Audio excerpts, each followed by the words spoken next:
That's what this video can be about. Lighting. Where are they?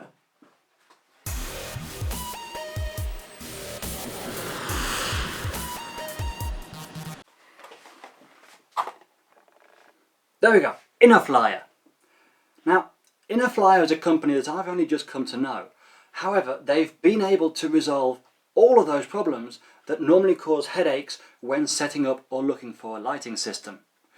They've been able to do away with soldering, figuring out resistance, all the wiring, gone. All you need is the light and the driver. The light already comes with the wire attached and a Futaba connector, and that just plugs straight into the driver. Now if you need to use an extension wire, well, you just use an extension wire. The LED still just works as expected. Simple.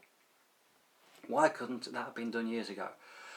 Anyway, I've installed them in my 3-meter Leonardo, and boy, can I say that these things are bright. I mean, it's probably not going to show up on camera too well. However, these things you really need to see just how bright they are in person, because they are bright. I mean, white out, especially landing gear light that I have on here. Now, I'm using the spotlight for the landing gear, which turns on when the gear comes out, and I'm also using on the wingtips the Lunar light, which has 2 lights per unit, one white light and one coloured light, be it red or green depending on which wingtip it's going to be installed on. So let's actually have a look at how these things look, and more importantly how the software works, which finally a company has actually come up with software that works not only on Windows but on Apple Mac OS as well. So we don't have to worry about how to program it and wait until you see how this app works. I mean, it is so simple and so easy, it's just butter. So let's get this thing connected up and see how the software works. First of all, we need to go to the InnoFlyer website. Make that a bit bigger. Let's change this to English.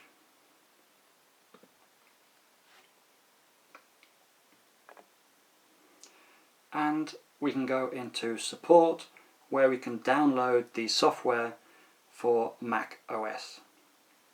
So welcome to the support area, software,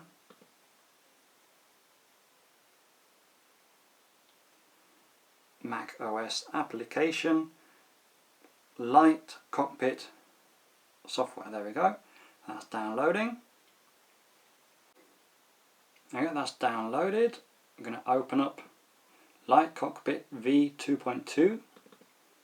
Obviously this may change when you do it, as it may be a newer version. Install it. Install it in English, yes. Continue, accept, all the usual stuff about installing. Password, sorry guys, not telling you that.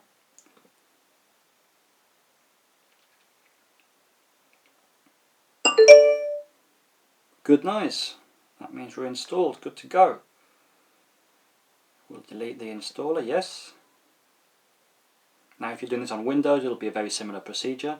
Just download the Windows version as opposed to the Mac OS version.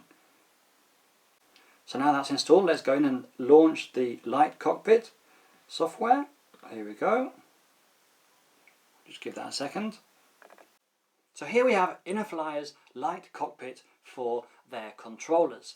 Let's have a look exactly at what is on the screen. As you can see, it's very simple, very intuitive, but let's go through each one of the basic steps so you guys can get up and running as soon as possible.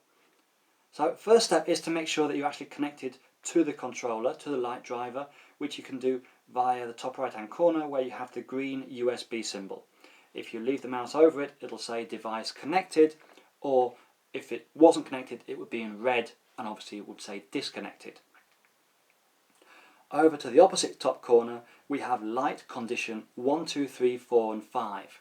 Now each one of those are 5 completely independent programmable conditions.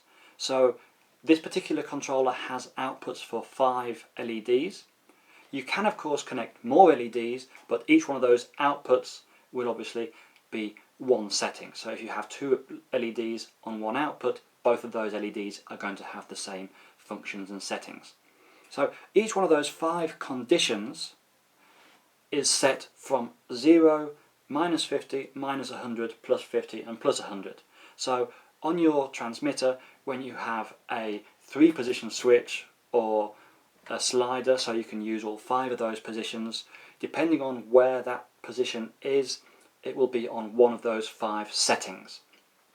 So next we need to set up how we want the lights to react in each one of those settings. So for the first one, we'll leave it at light condition 1, which is on a 3-position or 5-position switch, would be in the completely off position, shall we say, all the way to one end. And we have each one of the 5 light outputs from the controller. 1, 2, 3, 4 and 5 again. Now these each have a different colour, however the colour has no resemblance to what the LED does. Obviously the LED is either white or it's red or it's green or whatever. We don't change that from here because the lights are a fixed colour. That's just to differentiate each one of the 5 outputs. You can also check the numbers which match with the numbers on the actual driver itself. So light output 1, which is the first one, we can see that we have a circle and we have these bars which we can actually pick and move up to 100%, down to 0%, or anywhere in between. And we can do that for each one of the many different segments of this pie that we have. Now what the lighting system does is every couple of seconds it goes round and round and round and round in such a way that if you want to have the light on permanently, you would have to turn all of those pie sections on to 100%. That way, as the timer goes round, at each one of those pie sections it's at 100%, so the LED stays on.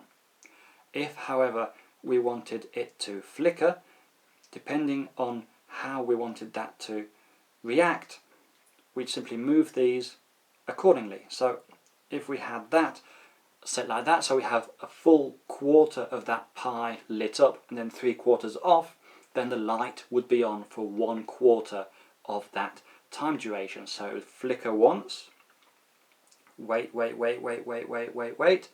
then flicker again, and so on. If you want a faster flicker, then you would be able to move these however you wanted it. So as we have it now, it would go flicker, flicker, flicker, stay off for a long time, then flicker, flicker, flicker again. Now you can do this with each one of the LEDs and however you want. In fact, if you actually set the first 2 like that, you can see that it automatically detects how it's set and it calls it a short beacon.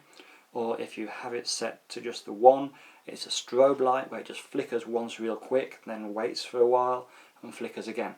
It's completely programmable however you want. Now in my case, the way I have it set up, I have a 3-position switch, so I'm only using light conditions 1, 3 and 5. You can of course use more using a slider or programming in the radio. However, what I want to use is just the 3. I want to be able to have it off, I want to be able to have it on, and I want to be able to have it on including landing gear light. So basically I've actually set it up in such a way that the landing light comes on with the landing gear and another switch which is able to turn everything off. So for lighting condition 1, I want everything off. So each one of the 5 outputs, everything is set to 0. So 0, if we click on number 2, that's also 0. We can see that just a little bit bigger as the main light there. 3, 4 and 5 are all set to 0. Now number 2 I'm going to ignore because I don't have it set up on my radio. I'm going to go straight to number 3. Now number 3, let's go back to the number 1 here. We have the light on, number 2 is on, number 3 is on, and number 4 and number 5 are a half flash. Now the reason I have those 2 half flashes is because those are for the wingtips, for the lights that flash. The other 2 are the permanent lights, which are on the wingtip, which always stay on. And then the other one is the landing gear light, which at the moment I want on because it's where I have in my radio set programmed to be on number 3 when the landing gear is out. Number 4, again, we ignore, and number 5 is exactly the same but with the landing gear in. So as you can see, number 3 and number 5, all of the bottom row as are currently set, so 2, 3, 4 and 5 are identical. First 2 are on, second 2 are half. That means that they're not affected by changing the position on the switch. So in other words, when I extend or retract the gear, the wingtip lights stay the same. One set of lights is on permanently, one set of lights flash. The only one that changes is the nose gear, where it goes from being off or on depending on where the landing gear switch is. Now again, each one of these is individually programmable in each one of the many different positions. So simply play about with it and set it up however you want. The options are pretty much infinite as to how you want the lights to go. You can have it flicker a few times, then go quiet. You can have it flicker a couple of times, wait, flicker a couple of times more, and then again. Have it on half and half, quarters, eighths, sixteenths, you name it, anything you want. And then once you're done, simply disconnect, turn it on with the radio, plug in a battery, and make sure that everything's working just as you thought it was. So let's have a look at how the lights actually look in our garden before going out to the flying field and giving it a proper test. And it's always a good excuse to have a flight, right?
I'm Martin Pickering, and I really hope that you've enjoyed this video.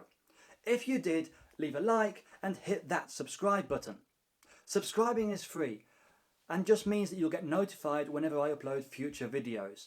And with the number of events, adventures and ideas that are coming to the channel, you're not going to want to miss out.